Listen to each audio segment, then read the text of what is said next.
I'm Ezra Levant. It's August 10th, and you're watching Battleground.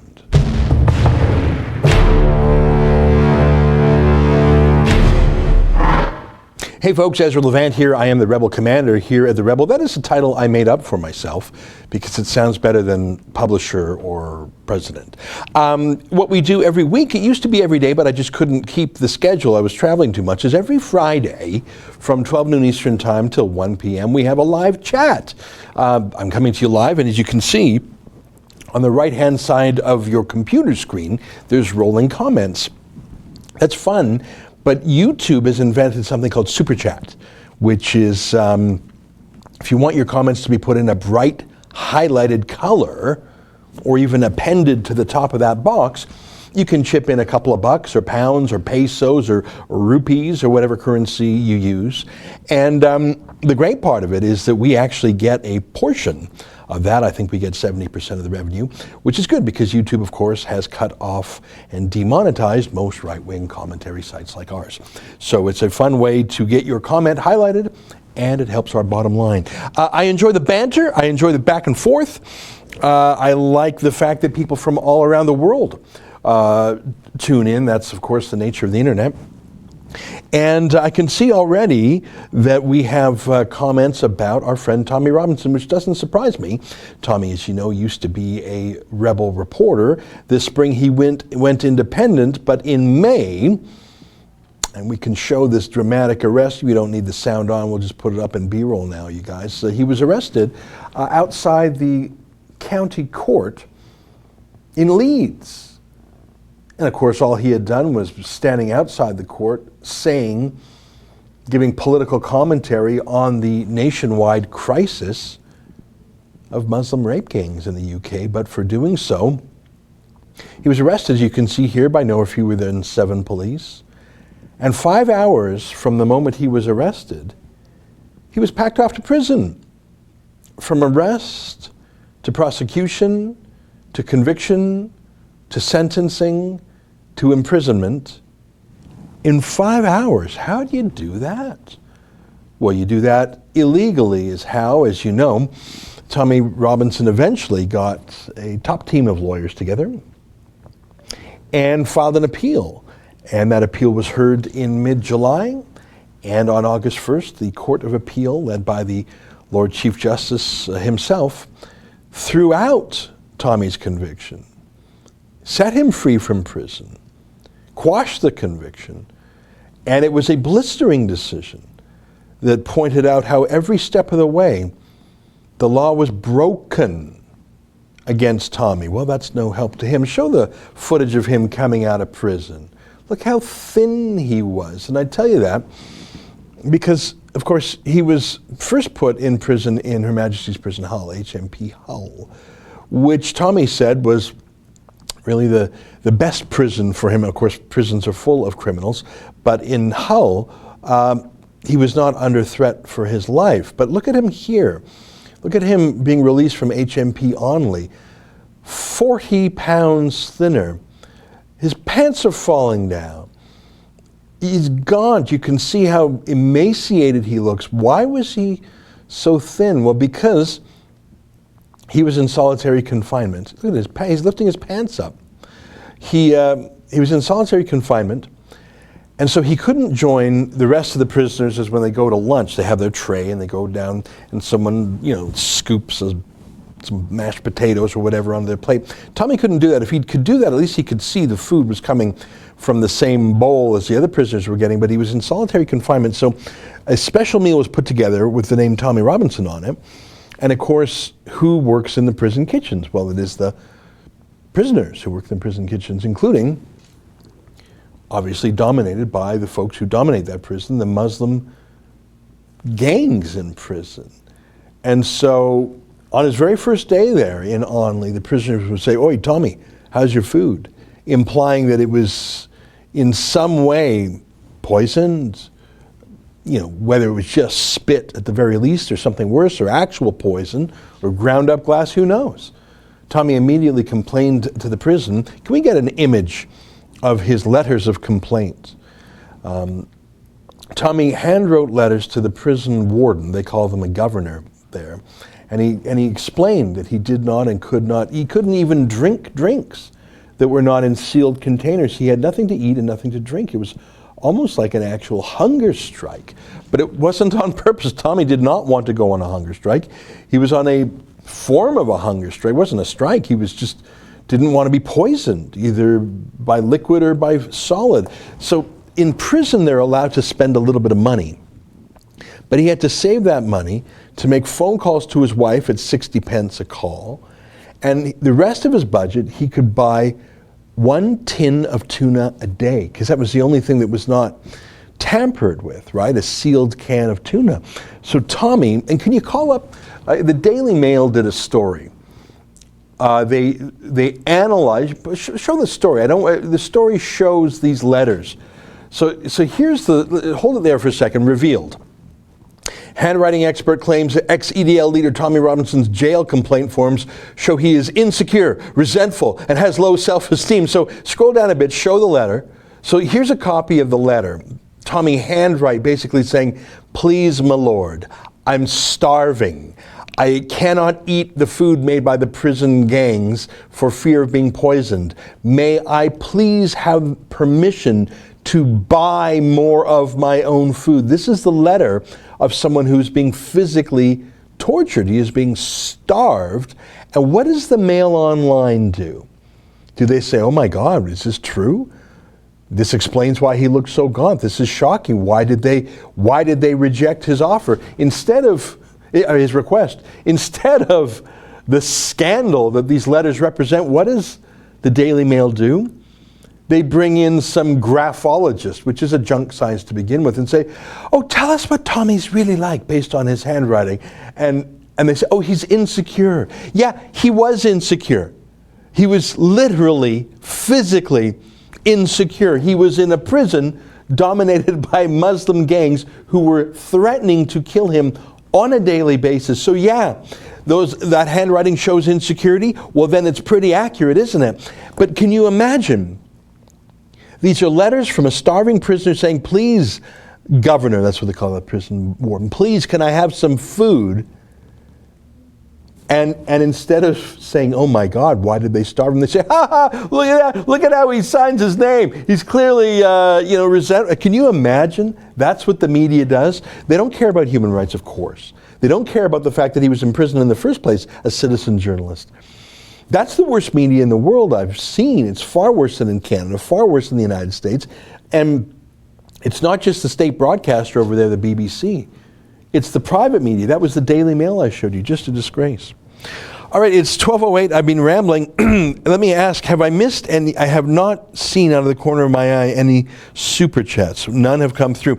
Okay, so I'm going to keep a lookout in the corner of my eye for those super chats. I'm just going to read some regular comments anyways. 8G says, "Call Trump, he will fix it." Well, I would say two things about that. Can we call up Donald Trump Jr.'s tweet about Tommy? It was Donald Trump Jr., who I think sometimes channels his father or is a channel to his father, tweeted about Tommy. I think he said, "This is reason 1776 why we're free," or something. It was a reference to Tommy Robinson. So I know that Tommy's case is at least on the radar of the Trump inner circle, his son. And I know that Ambassador Sam Brownback, who's Donald Trump's religious freedom diplomat, brought his concerns about Tommy Robinson to the United Kingdom. So those are the two instances we know about that Donald Trump has been alerted to the handling of Tommy. I think it's quite likely, given those two expressions of interest, that news of Tommy Robinson's Court of Appeal victory has come back to Donald Trump. I don't know if the next piece of news, which is that he is being retried on September 4th at Old Bailey in London, has got back to Trump, because I think it is to the point where it's becoming a bit ridiculous, where Tommy Robinson truly is being treated as a political prisoner. We know that because we know that the Court of Appeal said he was improperly tried, convicted, sentenced, in prison. We know that. But did you know, when I put this in a new video yesterday, that Tommy Robinson is being compelled to attend a trial again on September 4th? And the likelihood of him being convicted is quite high. And I don't know what the likelihood of him being sentenced is. Oh, sorry, he will certainly be sentenced.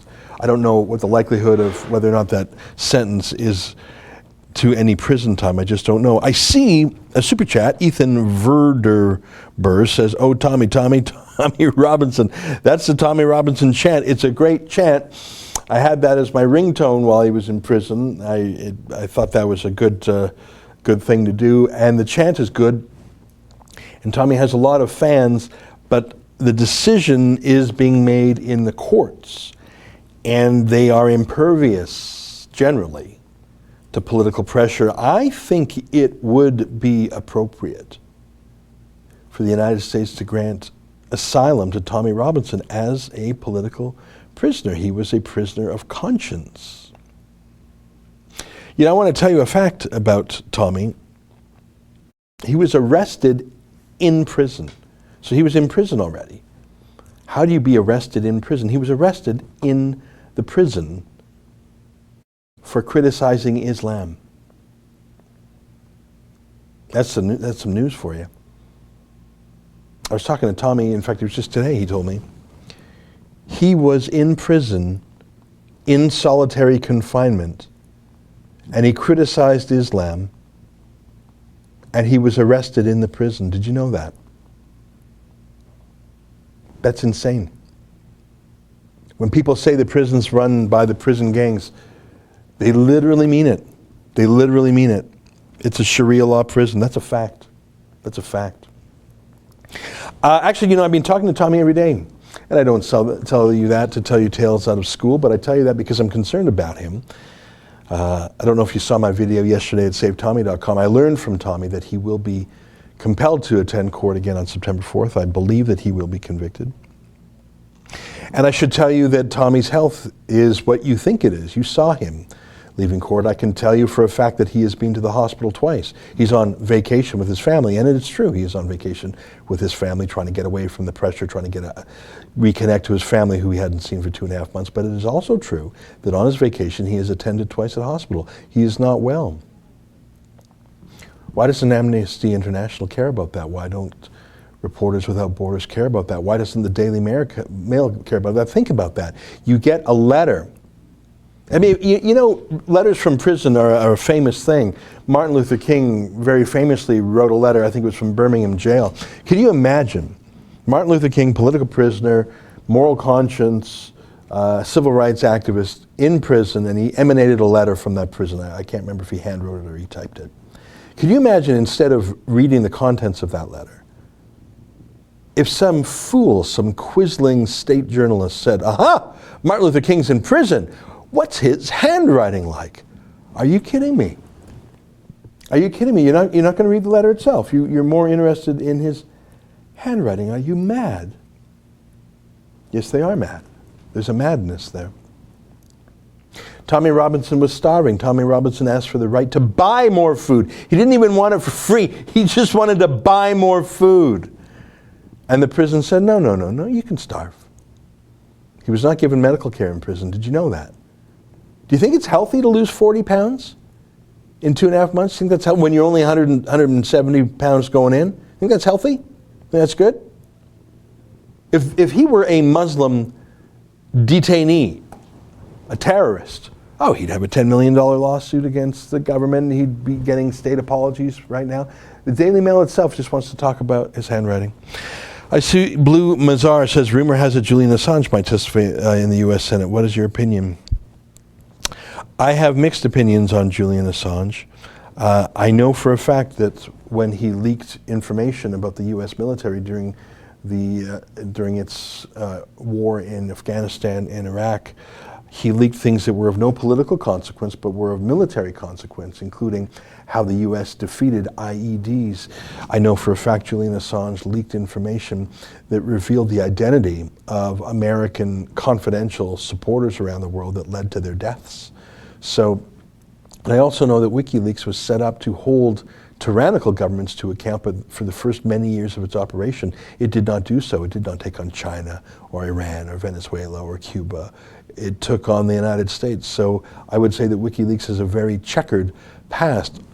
However, I would be blind if I didn't notice that they also helped reveal the deep state in the United States that was trying to frustrate the democratic will of the 2016 election. And so while I believe that Julian Assange and WikiLeaks have done many odious things, I also acknowledge that they have illuminated the deep state in the United States in an incontrovertible way, and that is valuable. I don't know what he will testify about in the Senate if he actually attends. I think there's another super chat. Barb L says, gave to Tommy yesterday. Please, everyone, join us. Thanks, Barb. When I spoke to Tommy, and I spoke to his lawyers briefly as well, I realized we have to go another round. After the July 18th Court of Appeal and the ruling of which was released on August 1st, I thought that perhaps it would be discretionary, as in the Attorney General could decide whether or not to try Tommy again. And I see that, in fact, it was not discretionary, it was a compulsion. It is a requirement that Tommy be prosecuted again. In the United States, that would probably be called double jeopardy.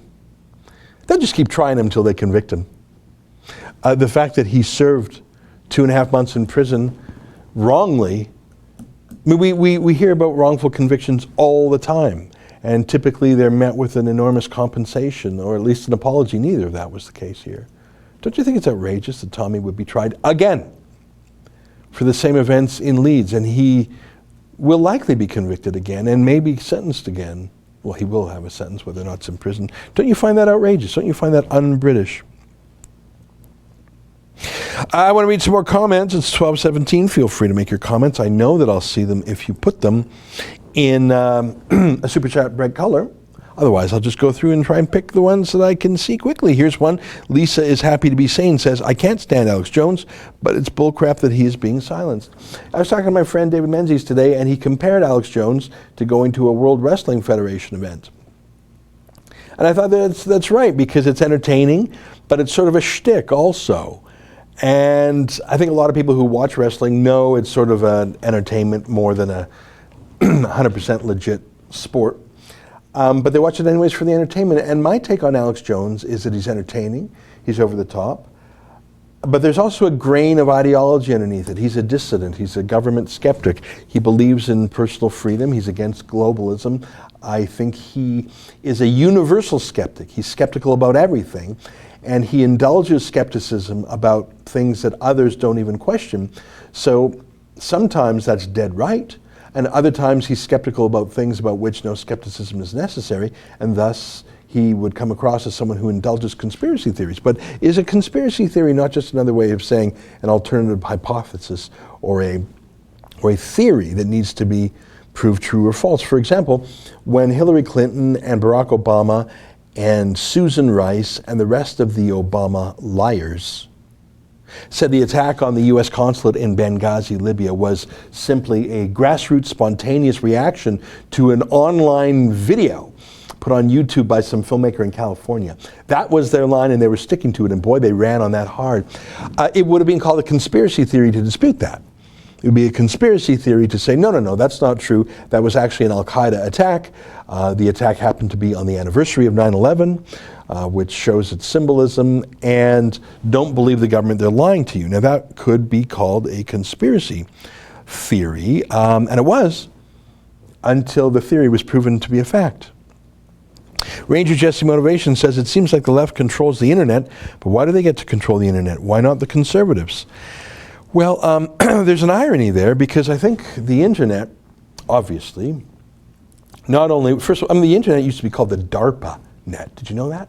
DARPA, if I recall correctly, Defense Advanced Research Projects Administration, if I'm remembering the acronym. It's a military thing, of course. It was to be a hardened form of communication that was impervious to attack because it was distributed. So like a TV station or a newspaper could be taken out by blowing up a printing press or blowing up a TV antenna. The whole idea behind DARPANet was that it's a network. So you can't shut it down because it just will work for the rest of the network. It's a brilliant idea, and it was then widened. Universities then joined the DARPANET. It was renamed the Internet. No, Al Gore did not invent it. And became popular, obviously, in the 90s, and now it's just ubiquitous. My point is, it was invented not only by non-leftists, it was invented by patriotic, military-minded Americans.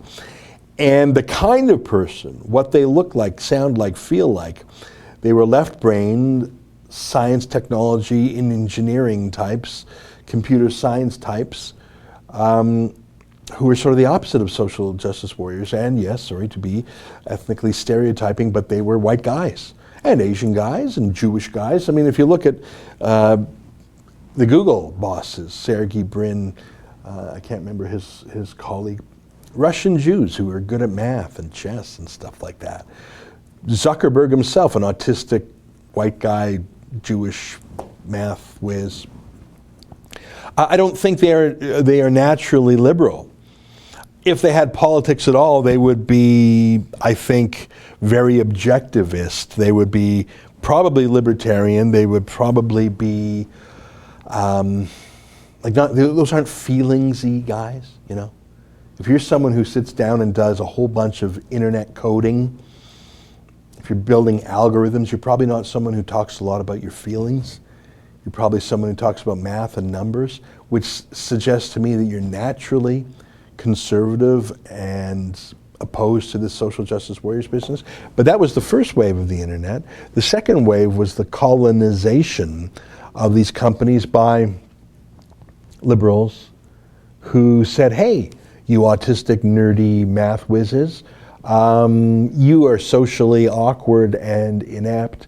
We'll provide you with what you don't know how to do, which is to be citizens and communicators and PR people and political lobbyists. And so the math nerds, two things happened to them. First of all, they said, yeah, we need some social skills people. And the second thing is they got rich. And you know what happens when almost anyone gets so rich, spectacularly rich. They become, some of them maintain their hard scrabble conservative approach, but others say, well, I'm a limousine liberal now. Or I want to buy class. I have money, I have success, but the one thing I don't have is class, and I know I can get class by being a liberal. I'll start drinking wine instead of beer. I'll start going to the opera instead of rock concerts, and I want to fit in with the cool kids. That is my thesis of what has happened to Silicon Valley. California itself used to be the tech place. It was where the aerospace industry was. It was the military industry. It was what the engineers were. And it still sort of is, but now, San Francisco itself, Silicon Valley is really just a suburb of San Francisco, the most left-wing city in North America. That's what happened. That's my theory. Fraser McBurney, Ezra, will you be going to cover Tommy's trial? If so, book your ticket now and save money. Thank you. That is excellent advice, and I will take it. Thank you for that advice. I will be going there. On September 4th. And I think it will be the worst of all the Tommy events I cover. When I covered the appeal, it was very technical and dry, and it was just lawyers talking. Tommy was there by video connection, but he was not, he actually said not a word through the whole procedure. There was no evidence given. It was just lawyers making philosophical arguments based on the record that was already in the hands of the judge. When I went back there on August 1st, it was a very brief issuance of the judgment by the Court of Appeal. In fact, they didn't even read it out. They just sort of handed it out. But this one on September 4th, if I understand it correctly, will be a trial de novo, which is a Latin way of saying from fresh, from new, from scratch. And can you believe it? The entire matter of Leeds and Tommy's alleged contempt will be canvassed again from scratch by a new judge. So a new judge will hear whether or not Tommy Robinson was in contempt of Leeds. We're doing the whole thing over again. And it's as if the last 2.5 months of his cruel and unusual treatment never even happened. I'm looking for more comments. It's 12:25. Feel free to join in. You know how we do it. You can write your comments on the side if you want it colored in bright highlight. You can chip in a few bucks, pounds, or pesos. And the good thing about that is that the Rebel gets a cut of that. Okay, let me go through some more comments here. Lisa is happy to be saying, I'd give Tommy a place to live in America and fatten him back up. Yeah, I was thinking about that. I mean, I've had breakfast with Tommy. You know, when Tommy worked with us, I used to fly and meet him about, I don't know, once every month or two. I don't remember how often.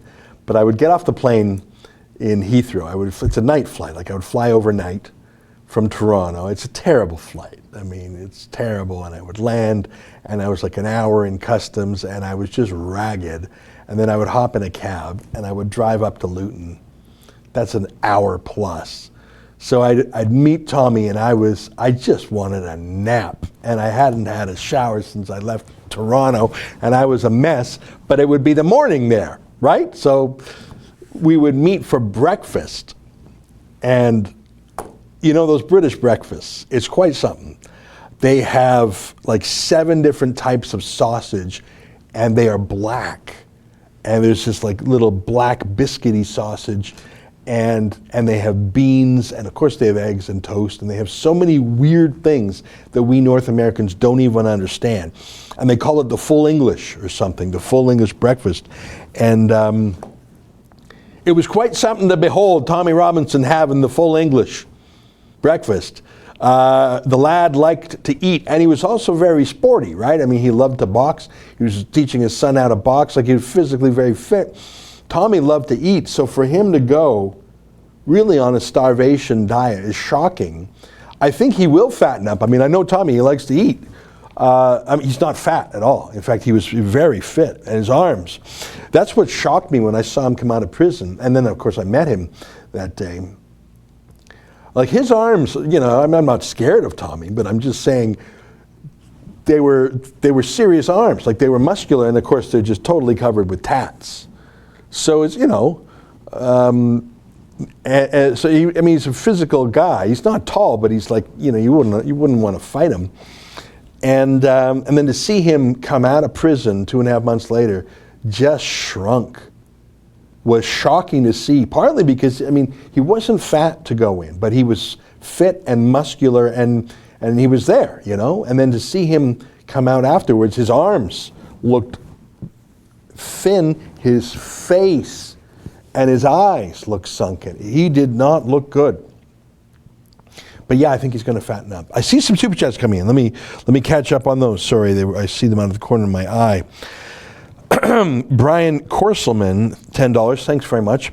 Alex has evolved his image with the rise of the internet to grab as much attention as possible, but he was breaking news 18 years ago, finally payback for exposing Bohemian Grove and WTO protests. You know, I did a show about Alex Jones the other day, and I showed Bohemian Grove. Let me take a minute on that. And I see there's some other super chats. I see Keith McIntosh. I see you there. And there was one more that I saw, and I'll come back to it. I promise I'll get back to it. But let me just talk about Alex Jones and Bohemian Grove. I had not really heard of that, but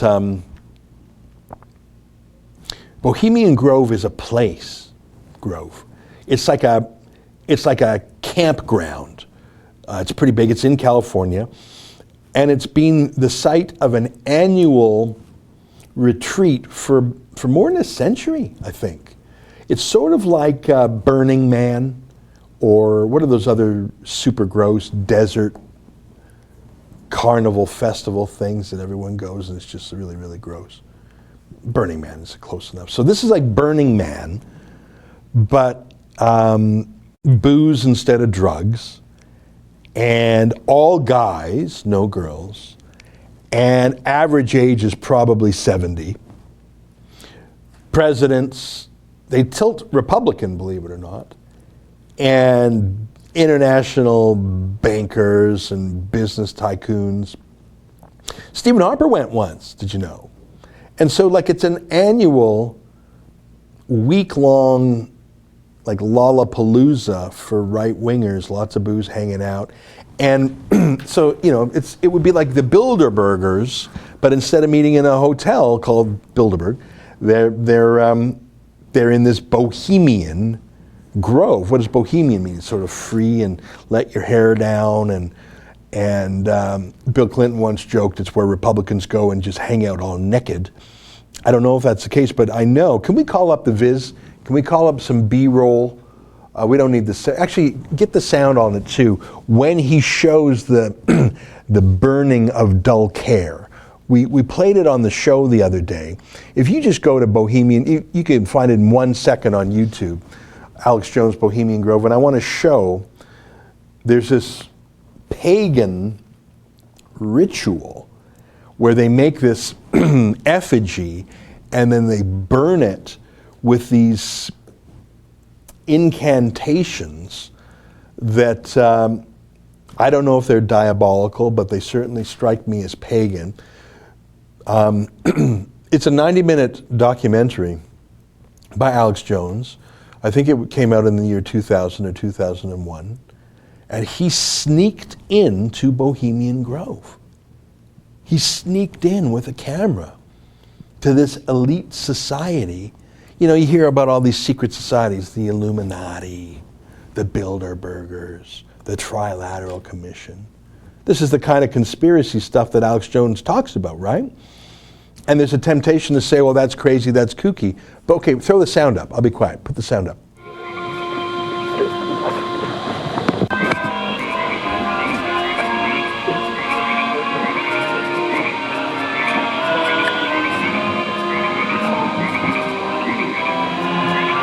Here you have the boatman, his face painted up like a skull, bringing the bound body across the water. Again, we'll have enhanced video of this later. And let's see if you can pick up all of the different occultic meanings in the speeches you're about to hear.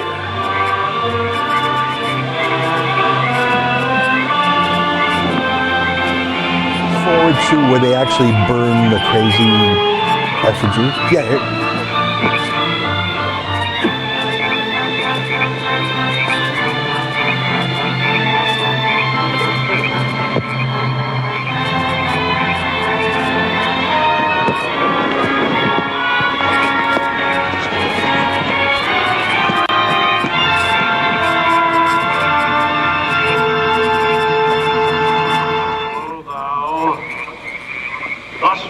Across the shadowy tide, and all the ancient majesty of death, no arch enemy of beauty, not for thee the tender tribute or the restful shade. Fire shall have its will of thee, and all the winds make merry with thy dust. Bring fire!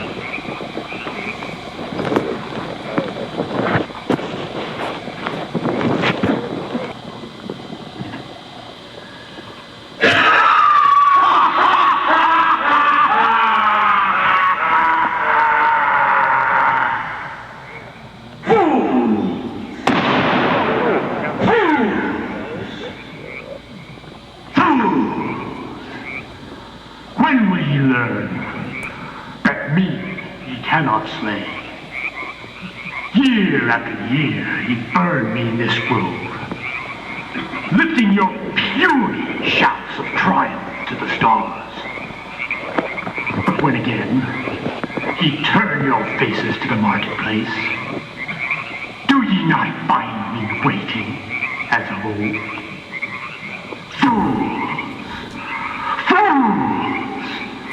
Fools to dream ye conquer care!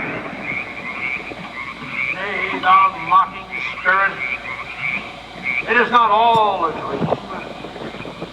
We know thou waitest for us when this our sylvan holiday has ended. we shall meet thee and fight thee as of old. And some of us prevail against thee, and some thou shalt destroy. But this too we know. Year after year within this happy grove, our fellowship bans thee for a space. And thy malevolence which would pursue us here has lost its power under these friendly trees. So shall we burn thee once again this night, and in the flames that eat thine effigy, we shall read the sign, Midsummer sets us free. Ye shall burn me once again!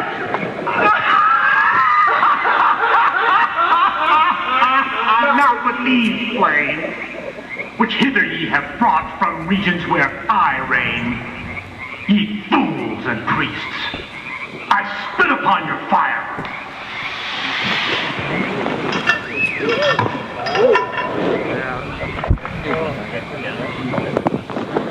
Thou, Prince of all mortal wisdom, thou of Bohemia, we beseech thee. Watch it, but I tell you, that's a real thing. That he sneaked in there to Bohemian Grove, and that pagan ceremony goes on. You can find it.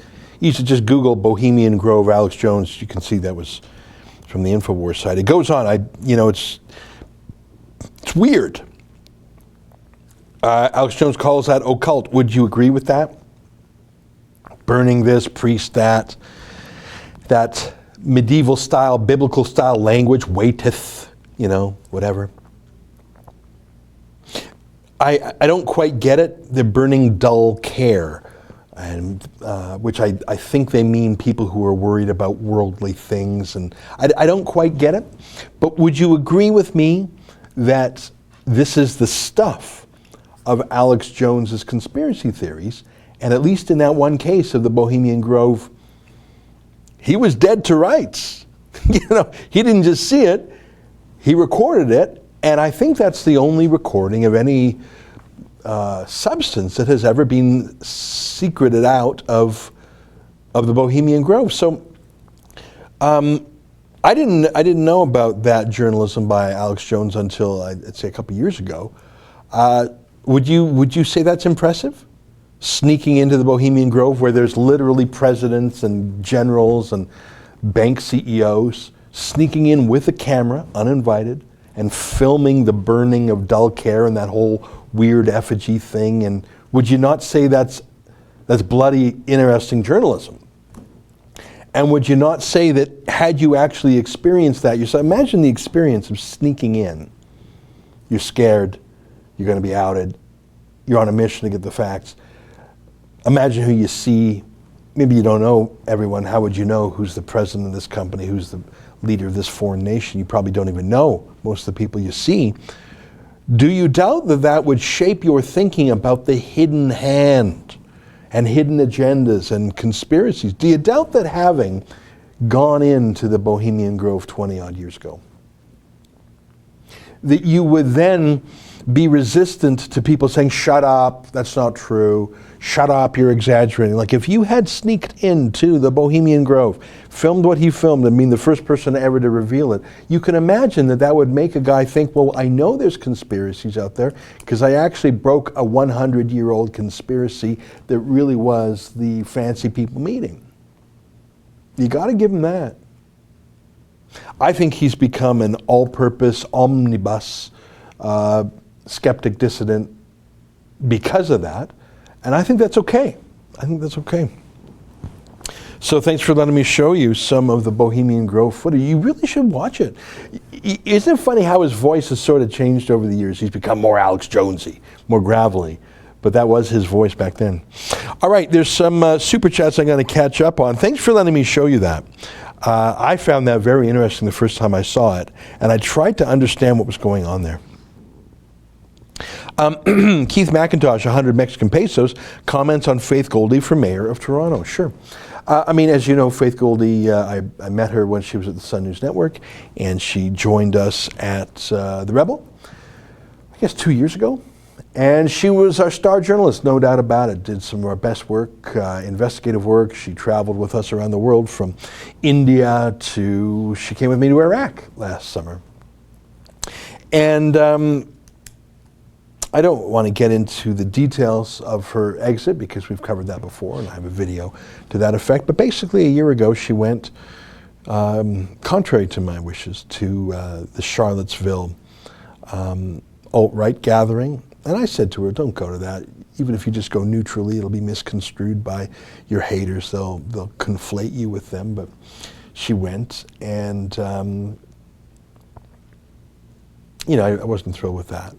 But when it was later revealed that she had gone on a neo-Nazi podcast affiliated with the Daily Stormer, which is named after Hitler's Der Stürmer, and concealed that from me and talked with them for an extended period of time without indicating her disagreement or displeasure or disapproval of their Nazism, but rather saying things like, I salute you. That was just too much. That was too much. And she brought that to my attention and said, look, someone's going to report this in tomorrow's newspaper. She showed me the email from a reporter. She said, I know I have to resign. I said, no, I have to fire you. And so we did, and we had a staff meeting, and she said a tearful goodbye to everyone. It was, you know, there was lots of hugs all around, and I did a short video saying it was just too far, and that's that. So, you know, we love Faith. She's a great journalist, great all these things, but she just did a really bad mistake, and I've spoken to her once or twice since then, but I don't think that she. I think she's chosen a different path. So it's awkward for us to cover her because she left us over a fundamental and material editorial difference that doesn't touch upon her candidacy for mayor. I've seen her videos and I've read her website, and I agree with the points in her website. Sure I do, because she's not talking about the subject matter over which we disagreed, which was her appearance on a neo-Nazi radio show. By the way, I think there are ways to go on a neo-Nazi web show, radio, KKK, whatever, that are permissible. I think it's important, though, to indicate a separation between you and I would, if there was a reason, I would go on a Nazi show to speak back to them, to debate with them, to point out their wrong. I mean, I feel no need to do so. I feel no need to justify or legitimize them with that. I don't feel the need to try to convert someone or save someone. But there are ways to do it, but those ways were not done. And that was the source of our great disagreement, which has been a source more of sorrow than anger for me because she was such a great journalist. And frankly, I think she made the wrong decision. I don't think I'm rehashing personal things here. I think most of these things are in the public domain. But so it makes it difficult for us to cover Faith because I don't want to cover her in a way that seems like an endorsement of her. And at this point, I think because she is a marginal candidate, speaking statistically, I don't think that her candidacy yet has the momentum or the gravity to be a serious contender. Now that may change.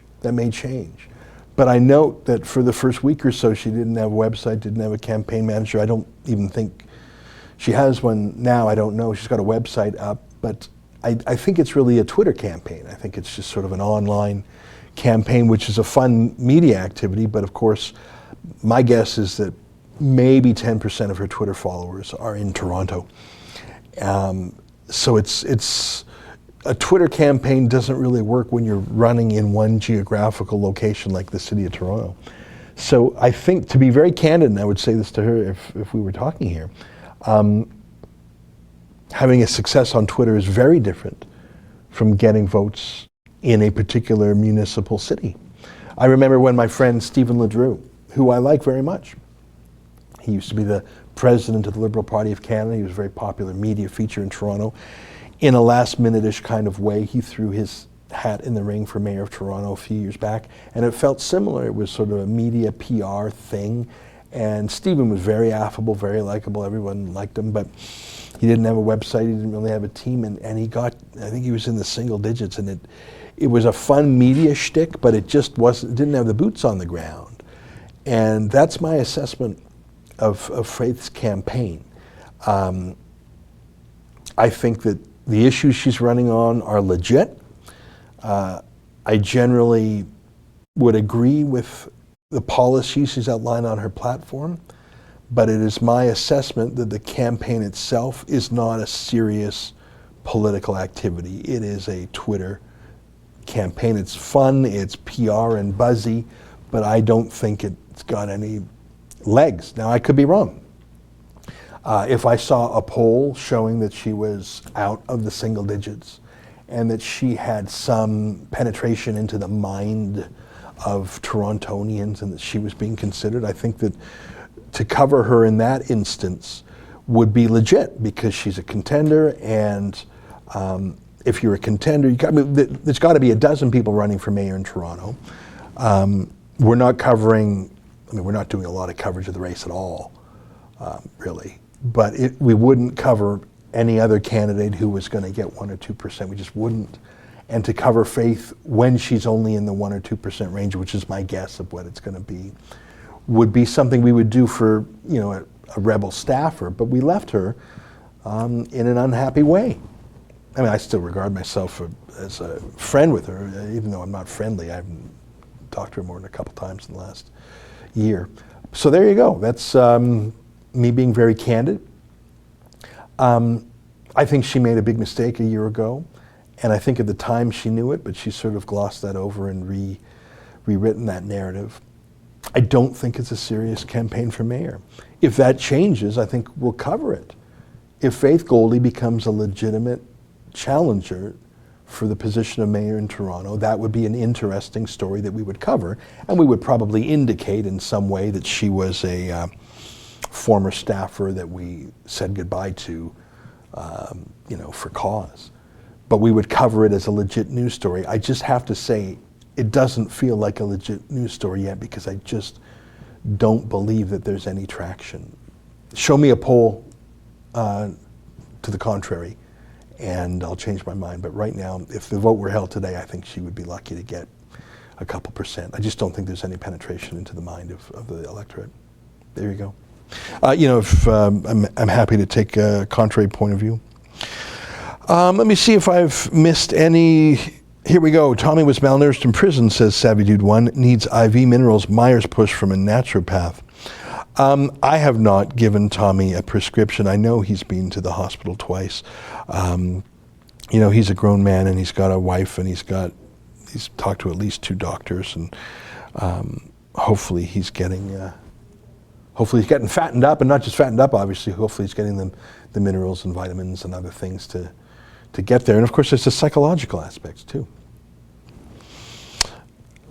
I think there's a couple more super chats. Let me look at them and get those. Give me 1 second. I'll find those, you guys. It's just a second here. So many emails coming through. Because we sent out some emails about a Save Tommy petition, by the way. We're actually petitioning the Attorney General, asking him not to proceed with the rehearing against Tommy. So we sent out that petition. I'm just trying to find it here. Oh, here we go. Alan Scantlin chips in $5. Thank you very much. And says Canada's government silence, led by Trudeau and Freeland, on Tommy Robinson, a political prisoner, is deafening. Oh yeah, don't expect Justin Trudeau or Chrystia Freeland or any Canadian Liberal to speak out for Tommy, and frankly, don't expect any Conservative to either. They're very cowardly when it comes to issues like this, because Tommy is largely about Islam, and Andrew Scheer is terrified of that, just terrified. Look at the censorship he's put one of his MPs and one of his senators to in the last 48 hours. A Senator Batters and an MP named Culkin have both been pressured by Andrew Scheer to delete tweets they made about Saudi Arabia. So yeah, don't expect Andrew Scheer. You can add Andrew Scheer to your list of Trudeau and Freeland. Nigel tipped in £2 and said Tommy has PTSD, clear to see, caused by injustice.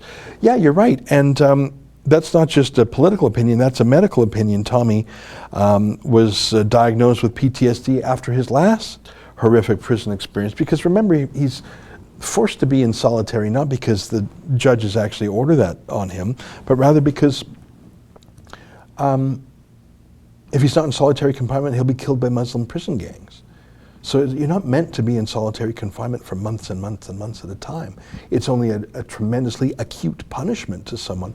But Tommy was put in there for his safety, you know, and regularly screamed threats of violence at him. I mean, you can't do that, let alone being removed from any social interactions for months. Let me go and get some more comments. Pete Kingston, will the Rebel receive a gold play button from YouTube for 1 million subscriptions soon? What an achievement. Congratulations. Never stop. Thank you very much, Pete. I haven't checked our subscription count in a few days, but I think it's coming close to 1 million, isn't it? I think we're around 990,000. I think we were at 990,000 earlier this week, so we'll probably be there, maybe even next week. So we would qualify for that million play button. Thank you for that. Tony Nagy says, Ezra, do you think Tommy will go back to jail, be banned from social media? I don't think it's likely that the court will ban Tommy from social media, although I shouldn't say that, because he could be ordered to be banned. Yeah, that could be, he could face an order to that effect. He could, yeah. Actually, the more I think about it. I don't know if that'll happen. I would be surprised if they send him back to prison, but I shouldn't even say that anymore. That wouldn't be surprising. Why would that be surprising? In fact, maybe it would be surprising if it was otherwise. I really don't know. The law of contempt is so obscure. The fact that Tommy was imprisoned at all is surprising and shocking. You've heard me say it before. No British journalist has been imprisoned for contempt of court since the 1940s. So you would have thought that Tommy would not be imprisoned. But in fact, he was sentenced to 13 months in prison. So all predictions are sort of out the window, aren't they? Any precedent is out the window. You should go to my video at savetommy.com. I take you through the leading case. A lawyer named West was very abusive, to a judge. It was shocking, his conduct in court. He got a few £100 fine. So that's the leading case in the UK. And they go from being fined a few £100, call it $1,000, to 13 months in prison is so disproportionate. So yeah, and any predictions about Tommy, you just can't even make those. Kendra Oppenheim, you don't think that when the violence reaches such a state that lefties can't leave their house, it won't happen? I missed the first part of that conversation. John Smith, time to end our governments. They are the problem. Well, of course, I think that our democratic liberal society is the best form of government. You may mean switching the party in charge. I hope that's what you mean. Jimmy's 49, Michelle Rempel seems like a beast. Does she have potential? Well, sometimes she shows courage, but I think she's very leery at talking about Islam at all. I don't think that you've seen any conservative, Andrew Scheer or Michelle Rempel, take one of two objections. Number one, to the actual number of immigrants to Canada, and number two, to the Islamic character of immigration, or to have some sort of vetting to keep the Islamists out, but let in only progressive liberal Muslims. That is something that Andrew Scheer and Michelle Rempel are very afraid of. Keith McIntosh, your monologue on Victoria's statue scandal was among your best work I've seen. Office Pizza on me. Well, that's very generous. It's 1,000 Mexican pesos. I don't know what that is in Canadian currency, but I bet you could buy a pizza for 1,000 Mexican pesos. Thank you very much. That's extremely generous of you. I appreciate that. That's that super chat at work there. It's very, very nice of you. And Fridays usually is our sort of, we have a barbecue here at the office, and sometimes we bring in pizza. It's a good idea. Thank you for that. I'm just scrolling back through here. Saint Jean d'Arc, Ezra, report on the New Brunswick shooting. I've been glancing at the news, and I've been so busy. I haven't had I understand they have the suspect, which tells me they have the name, but at least the last I looked, the name had not been published. So I have not been that attentive to it. I've been so busy on other things today. I presume we'll get that information later today, but you never know. They kept the identity of Faisal Hussein, the murderer at the Toronto Danforth shooting, secret as long as they could. If they keep this name secret for a long time, I think we can assume they're trying to put together an official narrative, as they did for Faisal Hussein, that no, he's not a terrorist, even though ISIS said he was one of theirs. All right, I'm just scrolling through. Piano Lady, that was depressing. Ezra should have stuck with Faith Goldy. I'm going to disagree with you. I mean, I like Faith very much. I would say, I mean, I like everyone who works with us, but she was my favorite reporter. I think I probably told her that. Beautiful, brilliant, energetic, strong, courageous, willing to travel, great team player. What's not to like? But you just can't go on a neo-Nazi show for 20 minutes and say things like, I salute you and God bless you and you're doing God's work or whatever. You just can't do that without indicating that there's a line between you. Sorry. I think that stinger's still in there. You got to pull that stinger out. I'm just, it's 12:56. We have time for a few more comments. Ali Klein, what happened to the Israel and Palestine talk? Israel accidentally fired, and then we'll see what happened. Is there any way they'll talk? I'm not sure I know exactly what you mean, but I know over the last few days there have been dozens of rockets fired indiscriminately from Hamas terrorists in Gaza into civilian populations in the nearby town, including Sderot. I was actually in Sderot earlier this year. Chris T, thanks from the UK, Ezra. You're going to be a YouTube millionaire. You know what's so funny about that is, you're right, we're going to have 1 million YouTube subscribers, if only that meant $1 million. You know, we were on track to do very well by YouTube. In 2016, we were actually on track. Our whole company together, there was about 30 of us working at the time, we were on track to make $1 million, but then YouTube demonetized conservative sites by about 90%. John Smith, they want to kill Tommy so they don't care about his PTSD. Oh, you're right. You know, I'm not sure if I told you this, but on 3 occasions, Tommy was in lockdown in his cell to protect him. On 3 occasions, the jailers accidentally forgot to lock his door, so any Muslim prison gang who walked by could have come in and killed him. Oh, an accident, sure.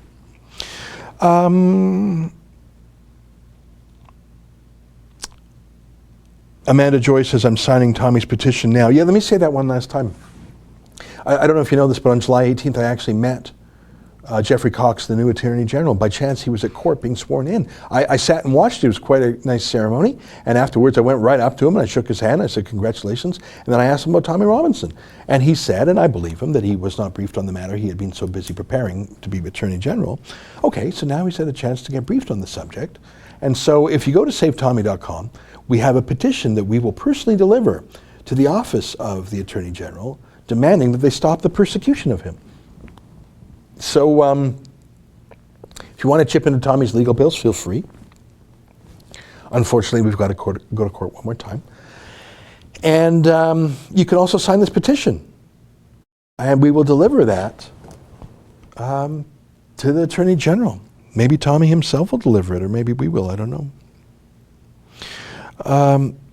Andrew Downsend says they want to kill Tommy, and he put they and Tommy in those triple parentheses that is internet shorthand for Jews. I think you're weirdly wrong there. The people in prison who are threatening Tommy's life are not Jewish, they're Muslim. And Tommy, I don't think he's particularly religious at all, but he's obviously Christian. So that's just sort of weird that you say both the killers and Tommy, the would-be killers and Tommy are Jewish. It just doesn't even make any sense. You got to be smarter on that stuff, guys.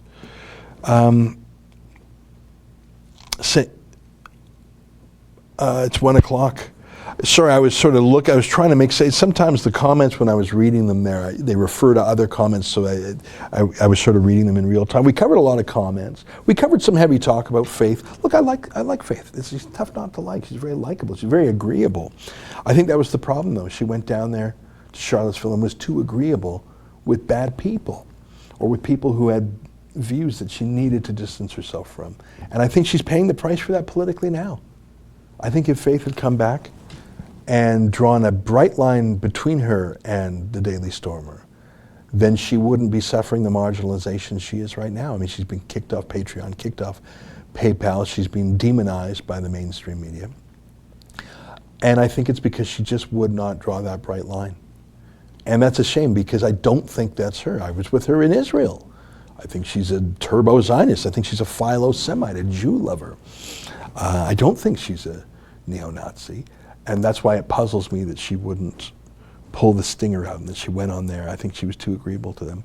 But that's her life, and we will report on her campaign if it's a real campaign. And I am open to be convinced of that, but so far it's just a Twitter campaign.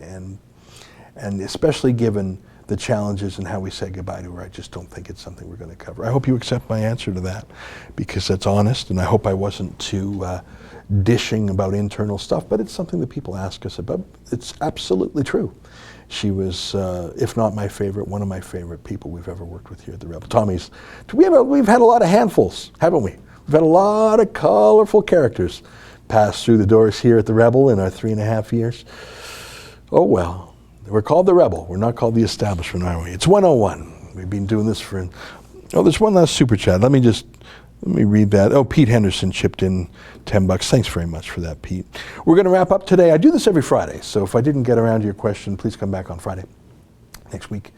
Until, hey, I got a show tonight at 8 p.m. Eastern Time. If you want to watch that, please do. Until next time, on behalf of all of us here at Rebel World Headquarters, keep fighting for freedom. Bye-bye.